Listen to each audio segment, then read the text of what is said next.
സംഖ്യയുടെ പുസ്തകത്തിൽ നിന്നുള്ള വായന. അദ്ധ്യായം 11. ജനം പരാതിപ്പെടുന്നു. കർത്താവിന് അനിഷ്ടമാകത്തക്ക വിധം ജനം പിറുപിറുത്തു. അത് കേട്ടപ്പോൾ കർത്താവിൻ്റെ കോപം ജ്വലിച്ചു. അവിടുത്തെ അഗ്നി അവരുടെ ഇടയിൽ പടർന്നു കത്തി. അത് പാളയത്തിൻ്റെ ചില ഭാഗങ്ങൾ ദഹിപ്പിച്ചു കളഞ്ഞു. ജനം മോശയോട് നിലവിളിച്ചു. അവൻ കർത്താവിനോട് പ്രാർത്ഥിച്ചു. അഗ്നി ശമിക്കുകയും ചെയ്തു. കർത്താവിൻ്റെ കോപാഗ്നി അവരുടെ ഇടയിൽ ജ്വലിച്ചതിനാൽ ആ സ്ഥലത്തിന് തബേര എന്നു പേരായി. ഇസ്രായേലിയരുടെ ഇടയിൽ ഉണ്ടായിരുന്ന അന്യവർഗക്കാർ ദുരാഗ്രഹങ്ങൾക്കടിമകളായി. ഇസ്രായേലിയരും സങ്കടം പറച്ചിൽ തുടർന്നു.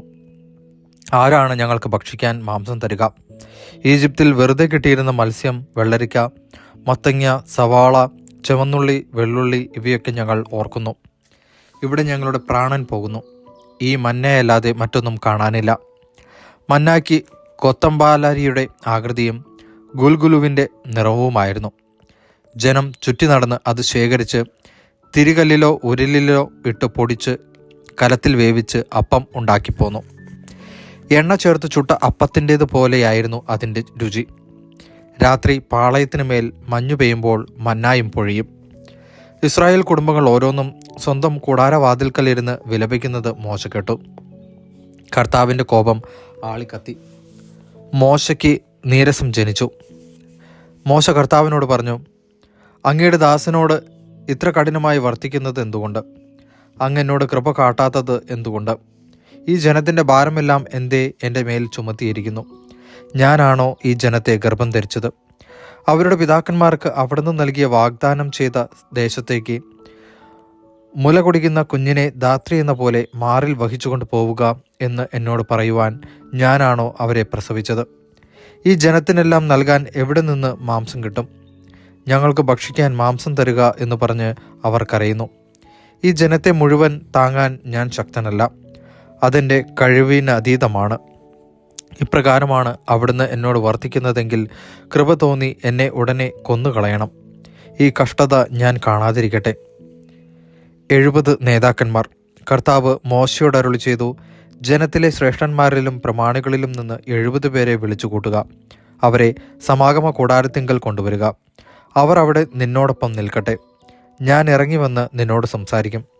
നിന്റെ മേലുള്ള ചൈതന്യത്തിൽ നിന്ന് ഒരു ഭാഗം അവരിലേക്ക് ഞാൻ പകരും. ജനത്തിൻ്റെ ചുമതല നിന്നോടൊപ്പം അവരും വഹിക്കും. നീ ഒറ്റയ്ക്ക് വഹിക്കേണ്ട. ജനത്തോട് പറയുക, നാളത്തേക്ക് നിങ്ങളെ തന്നെ ശുദ്ധീകരിക്കുക. നിങ്ങൾക്ക് ഭക്ഷിക്കാൻ മാംസം ലഭിക്കും. ഞങ്ങൾക്ക് ഭക്ഷിക്കാൻ മാംസം ആര് തരും? ഈജിപ്തിൽ ഞങ്ങൾ സന്തുഷ്ടരായിരുന്നു എന്ന് കർത്താവിനോട് നിങ്ങൾ പരാതിപ്പെട്ടു. അതിനാൽ കർത്താവ് നിങ്ങൾക്ക് മാംസം തരും. നിങ്ങൾ ഭക്ഷിക്കുകയും ചെയ്യും. 1, 2, 5, 10, 20 ദിവസത്തേക്കല്ല നിങ്ങളത് തിന്നുക. നിങ്ങളുടെ മൂക്കിലൂടെ പുറത്തു വന്ന് ഓക്കാനം വരുന്നതുവരെ 1 മാസത്തേക്ക് നിങ്ങളത് ഭക്ഷിക്കും. എന്തുകൊണ്ടെന്നാൽ നിങ്ങളുടെ ഇടയിൽ വസിക്കുന്ന കർത്താവിനെ നിങ്ങൾ ഉപേക്ഷിക്കുകയും ഈജിപ്തിൽ നിന്ന് പോന്നത് ബുദ്ധിമോശമായി പോയി എന്ന് വിലപിക്കുകയും ചെയ്തു. മോശ കർത്താവിനോട് പറഞ്ഞു, എന്നോടൊത്ത് 6 ലക്ഷം യോദ്ധാക്കൾ തന്നെയുണ്ട്. എന്നിട്ടും അങ്ങ് പറയുന്നു 1 മാസത്തേക്ക് അവർക്ക് ഭക്ഷിക്കാൻ മാംസം നൽകാമെന്ന്. ആടുകളെയും കാളകളെയും അവർക്ക് മതിയാവോളം അറക്കുമോ? അവർക്ക് തൃപ്തിയാവോളം കടലിലെ മത്സ്യത്തെ ഒരുമിച്ച് കൂട്ടുമോ? കർത്താവ് മോശയോട് അരുളി ചെയ്തു, എൻ്റെ കൈക്ക് നീളം കുറഞ്ഞു പോയോ? എൻ്റെ വാക്ക് നിറവേറുമോ ഇല്ലയോ എന്ന് നീ കാണും. മോശ പുറത്തു ചെന്ന് കർത്താവിൻ്റെ വാക്കുകൾ ജനത്തെ അറിയിച്ചു. അവരുടെ നേതാക്കളിൽ നിന്ന് 70 പേരെ ഒരുമിച്ച് കൂട്ടി കൂടാരത്തിന് ചുറ്റും നിർത്തി. കർത്താവ് മേഘത്തിലിറങ്ങി വന്ന് അവനോട് സംസാരിച്ചു. അവിടുന്ന് മോശയുടെ മേലുണ്ടായിരുന്ന ചൈതന്യത്തിൽ ഒരു ഭാഗം 70 നേതാക്കന്മാരുടെ മേൽ പകർന്നു. അപ്പോൾ അവർ പ്രവചിച്ചു. പിന്നീട് അവർ പ്രവചിച്ചിട്ടില്ല. എൽദാദ്, മെദാദ് എന്നീ 2 പേർ പാളയത്തിനുള്ളിൽ തന്നെ കഴിഞ്ഞു. അവർക്കും ചൈതന്യം ലഭിച്ചു. അവർ പട്ടികയിൽ ഉൾപ്പെട്ടിരുന്നെങ്കിലും കൂടാരത്തിൻ്റെ സമീപത്തേക്ക് പോയിരുന്നില്ല. അവർ പാളയത്തിനുള്ളിൽ വെച്ച് തന്നെ പ്രവചിച്ചു. എൽദാദും മെദാദും പാളയത്തിൽ വെച്ച് പ്രവചിക്കുന്നുവെന്ന് ഒരു യുവാവ് ഓടിച്ചെന്ന് മോശയോട് പറഞ്ഞു. ഇത് കേട്ട് നൂനിൻ്റെ മകനും മോശയുടെ തിരഞ്ഞെടുക്കപ്പെട്ട ശുശ്രൂഷകരിൽ ഒരുവനുമായ ജോഷുവ പറഞ്ഞു, പ്രഭോ, അവരെ വിലക്കുക.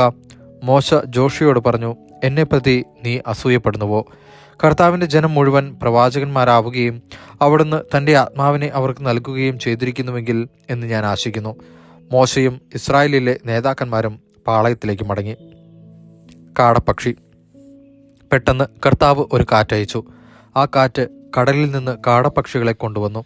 ഒരു ദിവസത്തെ യാത്രയുടെ ദൂരം വ്യാസാർദ്ധത്തിൽ കൂടാരത്തിന് ചുറ്റും 2 മുഴം ഘനത്തിൽ മൂടിക്കിടക്കത്തക്ക വിധം അത് വീണു.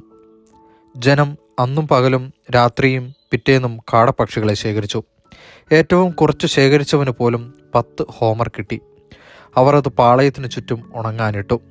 എന്നാൽ ഇറച്ചി ഭക്ഷിച്ചുകൊണ്ടിരിക്കെ തന്നെ കർത്താവിൻ്റെ കോപം ജനത്തിനെതിരെ ആളിക്കത്തി. ഒരു മഹാമാരി അയച്ച് അവിടുന്ന് അവരെ ശിക്ഷിച്ചു.